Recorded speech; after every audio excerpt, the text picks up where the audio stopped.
All right, last time we talked about finding meaning in an evolutionary worldview. Again, this is just coming from my stupid perspective. This is just how I've kind of wrestled with all the blocks over the years to try and bring some kind of sanity to my own mind so I can get myself out of bed in the morning and do something positive, right? So this isn't necessarily truth coming from me, right? So on the other side of the spectrum, let's say Christianity. We're just going to use that one as an example because it's kind of middle of the road. Maybe you're in a cult. Maybe you're in some weird-ass wacky religion. I don't know. I don't care. Let's just say you are some kind of believer in God, afterlife, following the Holy Scriptures, something along the lines of Christianity, right? So the thing with having a spiritual goal is that life gets pretty easy as far as the big picture because you just do what God says, of doing something that is meaningful, not only for this world, but for the next world. And that's the priority, is for the next world. So the benefit of that is it sets your goals high, right? Because we're seeing this mechanism of setting a goal. Whether you're programming a GPS into your car, or you're in the military and they're having objectives and goals, or whether you're in a business setting goals, or whether you're just trying to get off your ass and get more healthy setting goals. Like this whole goal setting mechanism, it just works. And now the smaller you can set those goals, the more you can get traction and momentum and positivity and get them done. Great, I'm going to clean my room over the next 3 months. I'm going to figure that out. Great, you can get a lot of positivity from that. Or I have found the answers to the universe. It's this salvation. It's from these scriptures. It's this big, holy, spiritual, sent from God message. Great. That's a giant goal that has a lot more meaning because it's a much farther, more powerful goal, and therefore you can pull a lot more authority from it, right? The pitfall that I've seen in Christianity and religions in general, this isn't a problem that I've seen with the Bible or with the scriptures or even with the teachers or whatever, or with God or anything like that. It's a form of laziness that creeps into the people. And so the people will tend to sometimes, and you might see this in your family, kind of outsource some responsibility off of themselves and onto God. Oh, you know what? I'm going to give that to God, and I'm going to give that to God, and I'm going to give that to God. You're like, hey, Mom, I'm calling from the side of the freeway. My car broke down. I need some help.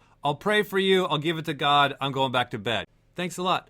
And so people will kind of use as an excuse of, I'm not going to work on my demons. I'm not going to work on these things that are confusing and scary and demonic to me. Though that's darkness, no land. I'm not responsible for that. I don't need to do that. Now, the scriptures themselves are warning not to fall into that kind of laziness, that you gotta work the fields, that the rain falls on the just and the unjust, and the earth is cursed, and you gotta work every day, and you gotta fight the Philistines and the bears, and you can't just say you have faith, you actually have to put in the action. So the Bible itself is speaking against that kind of behavior, but that is something that a lot of people in the religious world tend to kind of slip into, is I can outsource my demons to God. Just like a lot of atheists will kind of go, why the hell should I get out of bed in the morning? So what's kind of funny, if you were to, and I narrow this down, the kind of meaning in life for a religious person is to kind of grow and then be able to give. So it still comes down to the same road of growing and giving in some kind of a capacity, which is why we see, whether you're a religious person, that growing and giving just fills you with the Holy Spirit, fills you with high energy, fills you with meaning when you're growing and giving.